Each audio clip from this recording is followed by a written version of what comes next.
स्वागत है आपका हमारे YouTube channel skyway learning hub पर। 2023 के MCQs डिस्कस करेंगे। ठीक है, चलिए शुरू करते हैं। और ये आप इसके जब हम फार्मूलास बताएंगे उनको नोट डाउन भी कर लिया करो और अपने एक छोटी सी पतली सी कॉपी बना लो। उसमें क्या करो, उसमें सारे फार्मूलास लिख लो। और बाकी मैं टेलीग्राम पे आपको एक फार्मूला शीट बना के भेज दूंगा, उसे प्रिंट आउट कर लेना, उसको रख लेना, उसको डेली पढ़ना, एग्जाम तक उसको डेली सुबह पढ़ना 30 मिनट। ठीक है, उससे क्या रहेगा, तुम्हारे फार्मूले सारे ग्रिप में आ जाएंगे। और जब आपको फार्मूले अच्छे से याद होंगे तब क्वेश्चन को देखते ही समझ जाएंगे इसमें क्या लगने वाला है, क्या होगा। ठीक है, चलिए शुरू करते हैं। पहला क्वेश्चन है स्क्रीन पे। तो ये इसमें क्या, for any two positive integers a and b, उसमें कौन सा ट्रू होगा। ठीक है, ये पूछ रहा है कौन सा सही है। तो तुम्हें पीछे बताया था हमने बोला था कि दो नंबर्स का LCM और HCF, ठीक है, और उनका प्रोडक्ट उन दो नंबर्स के प्रोडक्ट्स के बराबर होगा। तो ऑप्शन नंबर डी करेक्ट है इसमें। ठीक है, चलिए क्वेश्चन नंबर सेकंड कहता है the question of a non zero rational and irrational number will be. तो जो क्वेश्चन होता है नॉन जीरो रेशनल और इरेशनल नंबर का, वो ऑलवेज भी इरेशनल होता है। ठीक है, इरेशनल नंबर ही निकलेगा उसमें। तो ऑप्शन नंबर बी करेक्ट है। चलिए क्वेश्चन नंबर थर्ड में क्या है, इसमें दिया गया है m = 5, ठीक है, और n = m+7। तो m की वैल्यू 5 है तो इसमें यहाँ डाल दो, तो n की वैल्यू कितनी हो जाएगी 12। ठीक, निकालना हमें क्या है, निकालना हमें यह है कि √m² + n²। तो अंडर में 5 का स्क्वायर प्लस 12 का स्क्वायर, 5 का स्क्वायर 25 प्लस 12 का स्क्वायर 144, अंडर ये कितना हो जाएगा 169, अंडर ये कितना आया 13 आया। ठीक है, ऑप्शन नंबर सी करेक्ट है इसमें। चलिए क्वेश्चन नंबर 4 पे आते हैं। क्वेश्चन नंबर 4 क्या कहता है कि a1x + b1y + c1, ठीक है, = 0, a2x + b2y + c2 = 0 are two linear equations if a1/a2 = b1/b2 = c1/c2। ठीक है, तब वो क्या होगा, लाइंस कैसी होंगी। लाइंस उस केस में जब तीनों बराबर होंगे ये रेशियोस, तो उस केस में लाइंस कॉन्सिडेंट होंगी। ठीक है, ऑप्शन नंबर बी करेक्ट है इसमें आपका। चलिए क्वेश्चन नंबर 5 पे आते हैं। क्वेश्चन 5 कहता है कि 1/3 of any number is equal to 21, then number. क्या करते हैं, लेट हम नंबर मान लेते हैं कि वो नंबर क्या है, x है। ठीक है, आओ अब कह रहा है कि वो उसका 1/3, तो x का 1/3 इंटू 1/3 उस नंबर का इक्वल टू कितने हैं, 21 के इक्वल है। अब कह रहा है वो नंबर क्या है, तो ये x/3 हो जाएगा इक्वल टू 21 हो जाएगा। ठीक, अब ये क्रॉस करा दो, इसको क्रॉस हो जाएगा तो x = 63 आ जाएगा। ठीक है, तो ऑप्शन नंबर आपका सी करेक्ट है इसमें। चलिए क्वेश्चन नंबर 6 पे आते हैं। 6 में कहता है कि 1 root of a quadratic equation x² + 2x - p = 0 is -2, then the value of p बताना है। अब देखो इक्वेशन क्या दी है, x² + 2x - p = 0। इसमें बोल रहा है कि आपका एक रूट -2 है। ठीक है, तो अल्फ़ा हम मान लेते हैं -2 है। ठीक, बीटा हम निकाल लेंगे कैसे। अब देखो इसमें क्या, पहले हम सम ऑफ रूट्स देख लें क्या होता है। सम ऑफ रूट्स क्या होता है, ठीक है, -b/a, तो -b/a की वैल्यू क्या है, तो -2/1। ठीक है, तो ये 2 हो गया। और अल्फ़ा प्लस बीटा होता है सम ऑफ रूट्स। ठीक, अल्फ़ा क्या है -2 प्लस बीटा इक्वल्स टू -2, ये ऊपर -2। ठीक है, बीटा इक्वल्स टू इधर ये 2 प्लस का हो जाएगा माइनस का 2 0, तो बीटा इक्वल्स टू 0 हो जाएगा। अब क्या हुआ, अब हमारा बीटा आ गया। अब निकाल दो प्रोडक्ट ऑफ रूट्स। तो प्रोडक्ट ऑफ रूट्स क्या होता है, वहीं से हम फाइंड कर पाएंगे। प्रोडक्ट ऑफ रूट्स क्या होता है, ये होता है c/a। ठीक है, c कितना है, c आपका p है -p और a कितना है 1, और ये कितना होता है product of roots, alpha into beta. Alpha की वैल्यू तो -2 है, बीटा की 0 है। ठीक है, इक्वल्स टू -p, ये क्या हुआ -p = 0, p = 0, तो p की वैल्यू क्या आई 0। तो इस ऑप्शन नंबर ए करेक्ट है। ठीक है, चलिए बढ़ते हैं क्वेश्चन की तरफ। क्वेश्चन नंबर, ये आपके लिए होमवर्क है, इसको आप मुझे करके बताइए कमेंट में इसका आंसर क्या होगा। ये आपका कोऑर्डिनेट का क्वेश्चन है। ठीक है,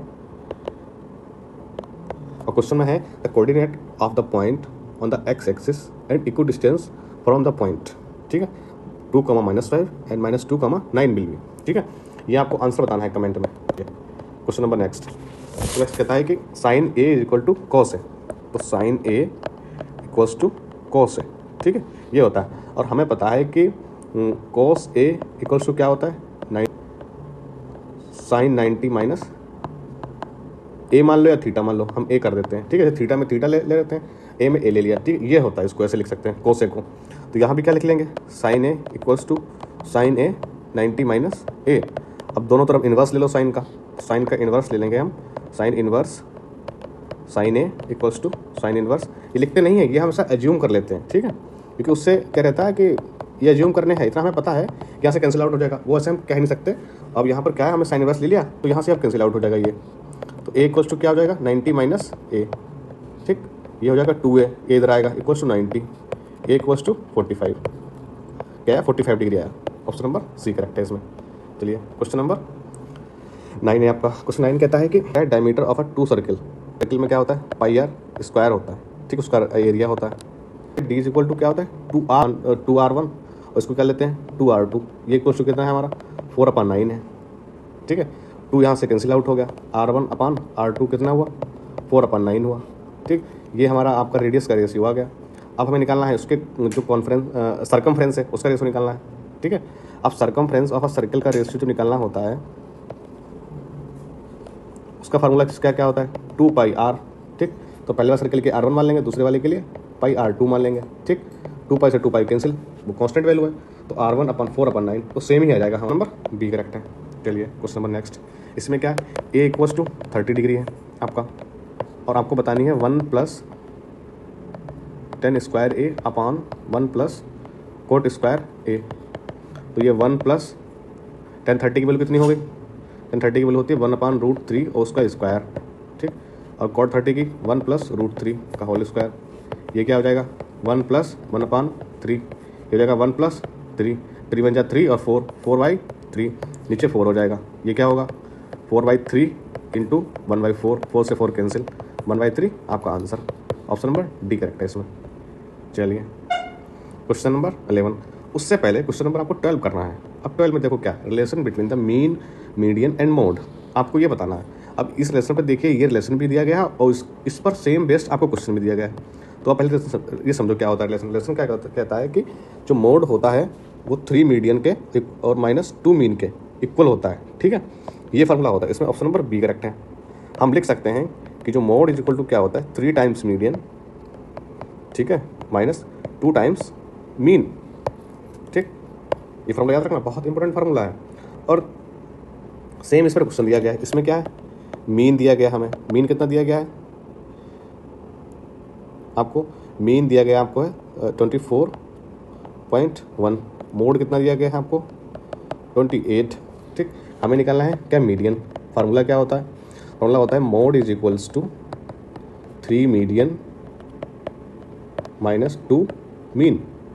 अब रख दो, मोड 28 है, 3 मीडियन हमें निकालना ही है, मीडियन ही, ठीक है, और 2 मीन, मीन कितना है 24.1, 28 इज इक्वल टू 3 मीडियन, ठीक है, -2 बन जाए 2, 2 4 जा 8 और 2 2 जा 4, 48.2, इसको इधर ले आओ, ये माइनस का है प्लस का हो जाएगा, तो क्या हो जाएगा 48.2 + 28 इज इक्वल टू 3 मीडियन, ठीक है, इसको जोड़ो क्या हो जाएगा 48.2 और 28 जोड़ोगे क्या हो जाएगा 0, 2, 8 8 16, 2 4 6 6 और 1 7, 76 पॉइंट, ठीक है 2, ये जो 76.2 इक्वल्स टू 3 मीडियन, ठीक है 3 मीडियन। अब मीडियन इक्वल्स टू, अब आ गया आपका सोल्यूशन, ठीक है, मीडियन इक्वल्स टू 76.2/3, 3 2 जा 6, ठीक है, बचा 1, 3 5 जा 15, बचा 1, 3 4 जा 12, मीडियन इक्वल्स टू क्या है आपका 25.4, आपका यही आंसर है। ऑप्शन नंबर सी आपका करेक्ट है। इसी पर आपकी ये क्लास खत्म होती है, मिलते हैं हम नेक्स्ट क्लास में। और ये इसमें सारा कुछ इसमें इंपॉर्टेंट है, ये आपके पूरे मैथमेटिक्स का बेसिक है।